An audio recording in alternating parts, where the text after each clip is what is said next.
The ring mystery. Look closely at Andromeda, and you'll see something strange, ghostly rings of dust and stars that shouldn't be there. For years these features puzzled scientists. In the incredible Hubble mosaic, you can clearly see a massive, elliptical ring of star formation in the outer regions, populated by hot, young, blue stars.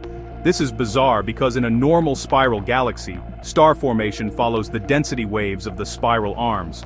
A distinct offset ring points to a sudden galaxy-wide disturbance. In 2006, using the powerful infrared vision of the Spitzer space telescope, a team of researchers led by astronomer David Bloch discovered a second, hidden inner dust ring.